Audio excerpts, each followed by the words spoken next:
Yo, welcome to Life with Andy, where we discuss life and the lessons learned along the way. Now, today we're doing something a bit different. We're heading outside, so if you do like the outdoor environment from me talking about these different things, let me know and I'll try to do more of that in the future. But for now, let's get to the video.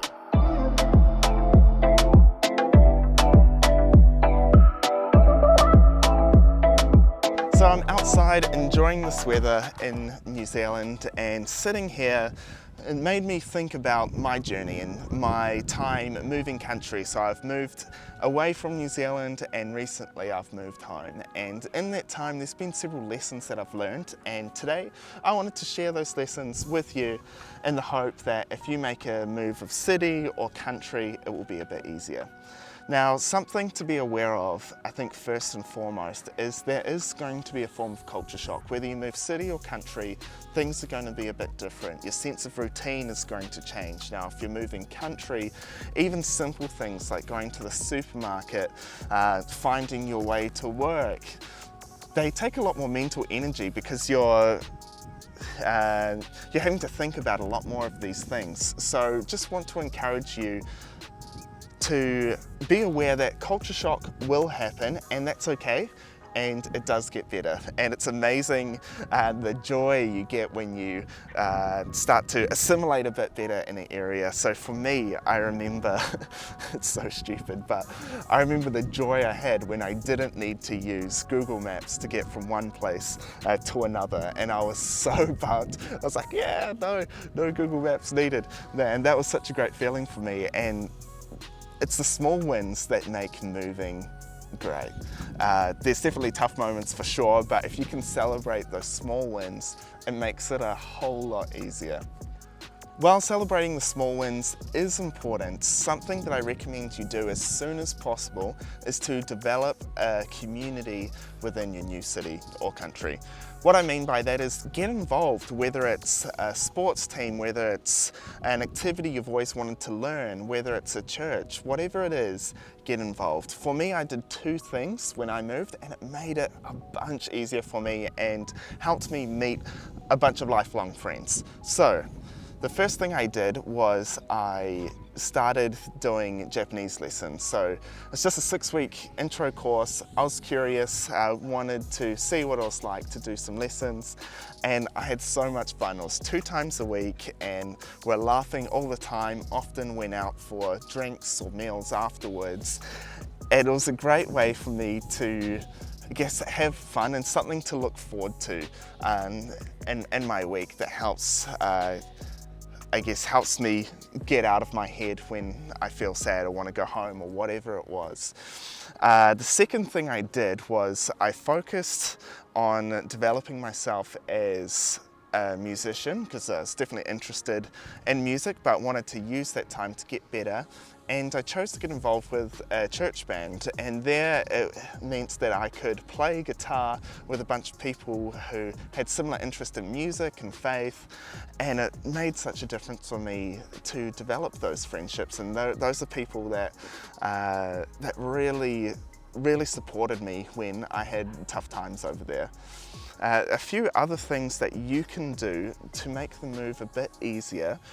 I'd recommend getting work before the move if you can. So if you have a job locked in before you move from your home city or country to the new city or country, it just gives you routine in your life, which really helps. It gives you a way to meet people, to get advice for whether, what suburbs are good to hang out in, what supermarkets are great, restaurants, whatever you're interested in. It's a great source of support. Now for me, I was really lucky that there were a decent amount of foreigners that worked for the company that I did, and they were able to let me know about things that I should be aware about moving from my home country to Australia, and that was really useful, and I'm so grateful that I had that, and it gave me so much peace of mind when I was moving over as well, that I had a job locked in, that finances wouldn't be an issue. Now I know that's not possible, and sometimes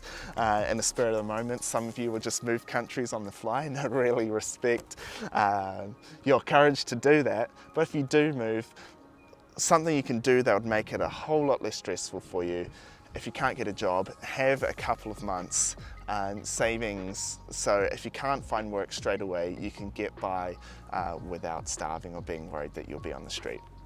So do that and it'll make your time a whole lot more enjoyable. Another thing to do, if you can, try sort out accommodation before the move. Unfortunately, I couldn't do that, and that's something in hindsight, if I could do in the future, when or if I move again, I will absolutely do. So whether it's finding an apartment, if you know anyone in the city, find the couch to sleep on for 2 weeks or whatnot, definitely do that if you can. For me, I stayed in a hotel for about a week. I was lucky that I was able to find a room after that week, but it would have been really stressful if I had to wait longer. So I tried to look on some Facebook groups for share houses, but it was really difficult to find a share house when you're not even in the country. Instead, what I'd recommend doing, if you can, especially if you have the job locked in, if you can find an apartment to stay in for 6 months to a year, even if it's a studio, that could at least get you a little bit of, I guess, a record in that country where you can show that you're a good tenant. Something else that makes a big difference on how you enjoy your time in your new city or new country is the mentality you have when you move. Something that made a big difference for me is that I had the mentality that I will treat moving to Melbourne as if I'm going to live there for the rest of my life. And by doing that, it made me get out of my comfort zone, my introvert shell, and get to know people, get involved in different work events, attend concerts by myself that I'd never do, and just do all sorts of things that were way out of the normal for me. But that worked out really well for me because it helped me to develop that foundation of me being a citizen of that country, and I knew I easily could move home, but I didn't want to leave before I felt my time was properly up. And that meant that I stayed a lot longer than I otherwise would have, but I'm so thankful for that. I'm thankful that I was able to leave on good terms, not from I'm feeling homesick, I just want to go home, or any negative feelings, but it's feelings of I'm so thankful for all my time in Melbourne, but I feel like it's time for me to move back to New Zealand to develop my career and have a shift in life, which takes a lot of courage to be able to do, but it's a lot easier to make those decisions when it's on your terms. You know, it's not from a place of fear, but it's a place of your vision, or you know, it's from your free will, and you're happy about that move.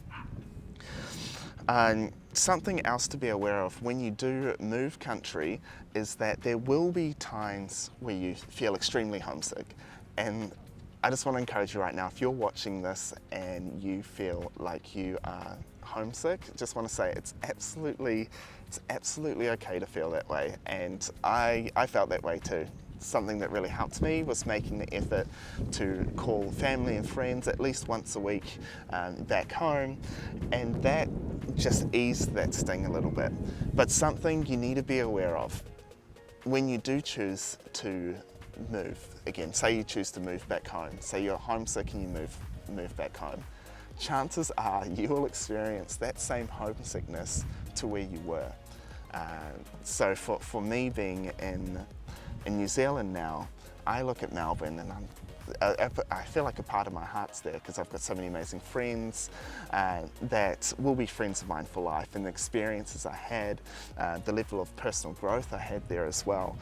Now, it's important to be aware of that, and how you frame those feelings can have a big impact on your mental health. Now for me, I've made the conscious decision to be thankful for those experiences, thankful that I can look back on that time fondly, thankful that I have amazing friends that I'll call friends for life there, and that time wasn't wasted. And that's something that I carry here today, and I know if I move again, those experiences come with me, and I'll always have a piece of my heart, I guess, where I've stayed or gone, but it's if you have a mentality of thankfulness towards that, or that's something that you view as a good thing, that wow, I was fortunate enough not just to have one home but two, it changes the game. Where I know a lot of people struggle to feel at home where they are, where I'm fortunate enough where I have two places where I feel at home, and that's, you know, I count myself to be one of the luckiest guys in the world because I have that.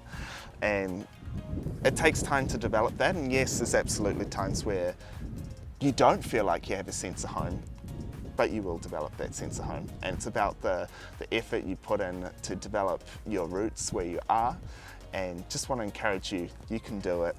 Thank you so much for watching. I hope this has encouraged you, and let me know in the comments about your move. If you've moved somewhere, if you have had experiences moving, I'd be really interested to know what tips you have to share with everyone else. Thanks so much. This has been Life with Andy. Catch you next time.